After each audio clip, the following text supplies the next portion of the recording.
जी हाँ दोस्तों, पश्चिम बंगाल की सभी 294 सीटों के लिए नए आंकड़े सामने आ चुके हैं, क्योंकि पश्चिम बंगाल के लिए आधा चुनाव जो है वो खत्म हो गया है। ऐसे में अब किसका पलड़ा भारी नजर आ रहा है, क्योंकि पश्चिम बंगाल में जिस प्रकार का माहौल बना हुआ है और जिस प्रकार का यहां पर अब दावे किए जा रहे हैं, क्या बीजेपी की वापसी या फिर बरकरार रहेगी टीएमसी की सरकार, इसको लेकर आपको सभी 294 सीटों पर नए आंकड़े सामने आ चुके हैं। लेकिन 2000 लोकसभा चुनाव 2019 के दम पर बीजेपी दावा कर रही है कि इस बार उनकी सरकार बनने वाली है। लेकिन कुछ और आंकड़े आपको दिखाते हैं। 1991 में बीजेपी को लोकसभा चुनाव में 11% वोट शेयर मिला, जबकि 1996 में सिर्फ 6%। लेकिन 1998 इसका आंकड़ा बढ़ा 10%। लेकिन 1999 आंकड़ा फिर 11% तक पहुंचा।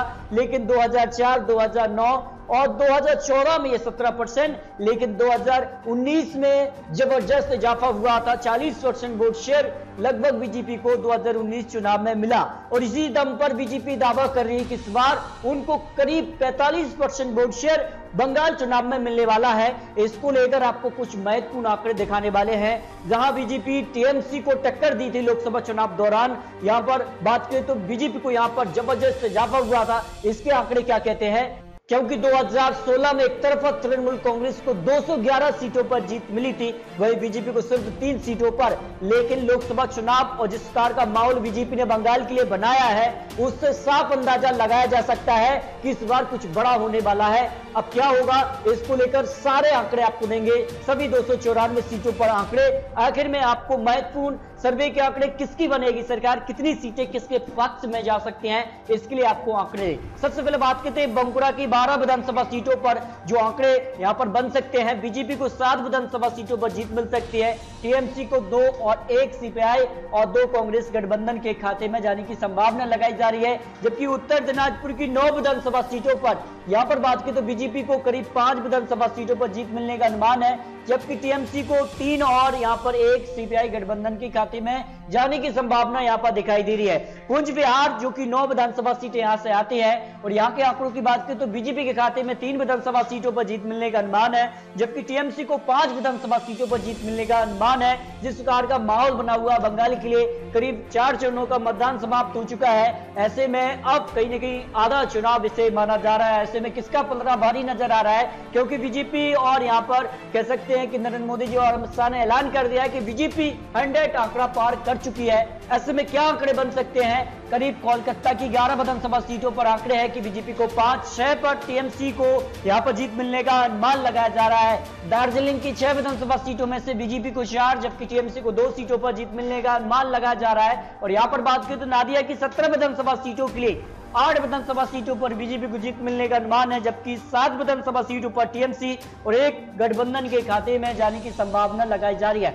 जबकि पश्चिमी मेदिनीपुर की 19 विधानसभा सीटों की बात करें तो बीजेपी के खाते में 11 विधानसभा सीटों पर, जबकि टीएमसी को 5 और सीपीआई कांग्रेस गठबंधन के खाते में 3 विधानसभा सीटों पर यहां पर जाने की संभावना दिखाई दे रही है। पुरुलिया की 9 विधानसभा सीटों की बात करें तो बीजेपी के खाते में 4 विधानसभा सीटें, जबकि टीएमसी को 5 विधानसभा सीटों पर जीत मिलने का अनुमान यहां पर लगाया जा रहा है। अब तक 99 सीटों पर बीजेपी को 50 विधानसभा सीटों पर आंकड़े मिलने की संभावना है, जबकि टीएमसी को 37, सीपीआई कांग्रेस गठबंधन को करीब 11 विधानसभा सीटों पर, अन्य के खाते में 1 सीट पर जीत मिलने का अनुमान। अब तक 99 सीटों पर जो आंकड़े निकलकर सामने आए हैं, लेकिन आगे क्या होने वाला है, इस पर भी आपको महत्वपूर्ण आंकड़े। पूर्व मेदिनीपुर की 16 विधानसभा सीटों में से बीजेपी को 10, टीएमसी को 5 और 1 गठबंधन के खाते में जाने की संभावना लगाई जा रही है। जबकि दक्षिण 24 परगना सबसे महत्वपूर्ण माना जा रहा है, क्योंकि 2016 में टीएमसी ने यहां पर मजबूत यहां पर स्तंभ था, और जिस प्रकार से कई बड़े नेता टीएमसी से निकल चुके हैं। ऐसे में दक्षिण 24 परगना में क्या टीएमसी अपना 2016 का आंकड़ा दोहरा पाएगी या नहीं। आंकड़े कहते हैं कि 18 पर बीजेपी और 12 पर टीएमसी और सीपीआई कांग्रेस गठबंधन को 1 सीट जाने की संभावना है। दक्षिण जो कि यहां पर टीएमसी का मजबूत गढ़ है, उसमें भी बीजेपी जीतने में सफल दिखाई दे रही है। यहां पर बात करें बीरभूम की 11 विधानसभा सीटों में से बीजेपी को 4, जबकि टीएमसी को 7 विधानसभा सीटों पर जीत मिलने का अनुमान लगाया जा रहा है। इसके अलावा मालदा की 12 विधानसभा सीटों में बात करें तो 3 विधानसभा सीटों पर बीजेपी को, जबकि टीएमसी को 7 विधानसभा सीटें, कांग्रेस गठबंधन को 2 विधानसभा सीटों पर पर जीत मिलने का अनुमान लगाया जा रहा है। 169 सीटों में अगर आंकड़ों की बात करें तो बीजेपी को 85 और टीएमसी को 68, जबकि कांग्रेस सीपीआई गठबंधन को 15 विधानसभा सीटें और अन्य के खाते में 1 विधानसभा सीट पर जीत मिलने का अनुमान यहां पर बड़े एक्सपर्ट ने लगाए, क्योंकि काफी महत्वपूर्ण आंकड़े आपको देने वाले हैं। इसके अलावा मुर्शिदाबाद 22 विधानसभा सीटों में बीजेपी को 12, जबकि टीएमसी को 8, जबकि कांग्रेस सीपीआई गठबंधन के खाते में 2 विधानसभा सीटों पर जीत मिलने का अनुमान लगाया जा रहा है। जबकि वर्तमान की 12 विधानसभा सीटों में बीजेपी को 4, जबकि टीएमसी को 5, सीपीआई कांग्रेस गठबंधन के खाते में 3 विधानसभा सीटों पर जीत मिलने का अनुमान लगाया जा रहा है। अब तक 203 विधानसभा सीटों में बीजेपी को 101 और टीएमसी को 81, सीपीआई कांग्रेस गठबंधन को करीब 20 विधानसभा सीटों पर जीत मिलने का अनुमान लगाया जा रहा है। यानी बीजेपी का जो यहां पर दाव है कहीं ना कहीं वो यहां पर दिखाई दे रहा है। इसके अलावा हावड़ा की 16 विधानसभा सीटों में से बीजेपी को करीब 10 विधानसभा सीटों पर जीत मिलने का अनुमान है, जबकि टीएमसी को 6 सीटों पर यहां पर जीत मिलने का अनुमान लगाया जा रहा है। इसके अलावा उंगली की 18 विधानसभा सीटें काफी महत्वपूर्ण मानी जा रही हैं और ये निर्णायक यहां पर हो सकती हैं। बीजेपी को यहां पर 7, जबकि टीएमसी को 10 विधानसभा सीटों पर जीत मिलने का अनुमान है। सीपीआईएम को भी 1 सीट पर जीत मिलने का अनुमान लगाया जा रहा है। जबकि पश्चिमी वर्तमान की 13 विधानसभा सीटों में बात करें तो बीजेपी को 8, टीएमसी को 4, एक गठबंधन के खाते में जाने की संभावना दिखाई दे रही है। यानी 250 विधानसभा सीटों को जो आंकड़े हैं उनमें बीजेपी को 126, जबकि टीएमसी 101, सीपीआई कांग्रेस गठबंधन को करीब 22 विधानसभा सीटों पर जीत मिलने का अनुमान लगाया जा रहा है। यानी पश्चिम बंगाल में बड़ा उलटफेर हो सकता है जो आंकड़े निकल कर आए हैं। दक्षिण दिनाजपुर की 6 विधानसभा सीटों में बात करें तो 3 बीजेपी और 2 यहां पर टीएमसी के खाते में जाने की संभावना यहां पर दिखाई दे रही है। 1 यहां पर कांग्रेस गठबंधन के खाते में, जबकि अलीराजपुर की 5 विधानसभा सीटों में बीजेपी को 2 और यहां पर 1 सीट यहां पर कांग्रेस गठबंधन के खाते में और 3 विधानसभा सीटें यहां पर टीएमसी के खाते में जाने की संभावना दिखाई गई है।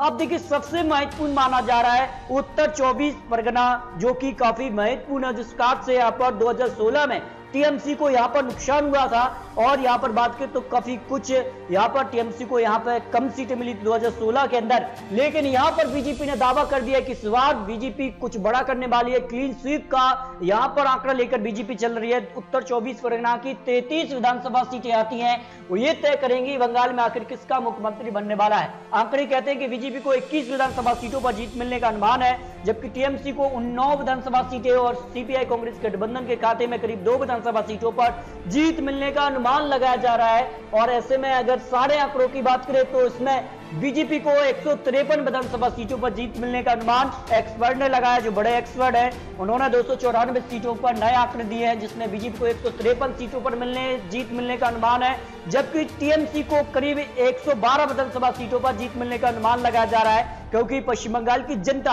एकदम से यहां पर नई पार्टी का चयन करती है। 2006 और 2011 में जिस प्रकार से बदलाव देखने को मिला था, 2016 के अंदर भी टीएमसी को बड़ी जीत मिली थी। यानी टीएमसी को काफी नुकसान होने की संभावना बंगाल के अंदर यहां पर लगाई जा रही, क्योंकि यहां पर प्रशांत किशोर ने भी दावा किया है कि इस बार बड़ा उलटफेर हो रहा है और बीजेपी यहां पर मजबूत नजर आ रही है। जबकि सीपीआई कांग्रेस गठबंधन के खाते में करीब 26 विधानसभा सीटों पर जीत मिलने का अनुमान है। अन्य के खाते में भी 3 विधानसभा सीटों पर जीत मिलने का अनुमान लगाया जा रहा है। यानी 148 का जो आंकड़ा है वो बंगाल के अंदर बीजेपी को मिलता नजर आ रहा है, जो आंकड़े निकलकर सामने आ रहे हैं। लेकिन आने वाले समय में क्या होगा ये तो आने वाला समय ही बताएगा, क्योंकि ये तो चुनावी आंकड़े, चुनावी अनुमान है। आने वाले समय में आंकड़े बदल भी सकते हैं। तो प्लीज अपनी राय कमेंट बॉक्स में रख सकते हैं और इसी प्रकार की लेटेस्ट और महत्वपूर्ण जानकारी पाने के लिए अगर आपने चैनल को सब्सक्राइब नहीं किया है तो प्लीज अभी चैनल को सब्सक्राइब कीजिए, क्योंकि काफी महत्वपूर्ण जानकारी और भी राज्यों के लिए आपको देने वाले हैं। तो मिलते हैं दोस्तों और सटीक जानकारी के साथ, तब तक के लिए जय हिंद,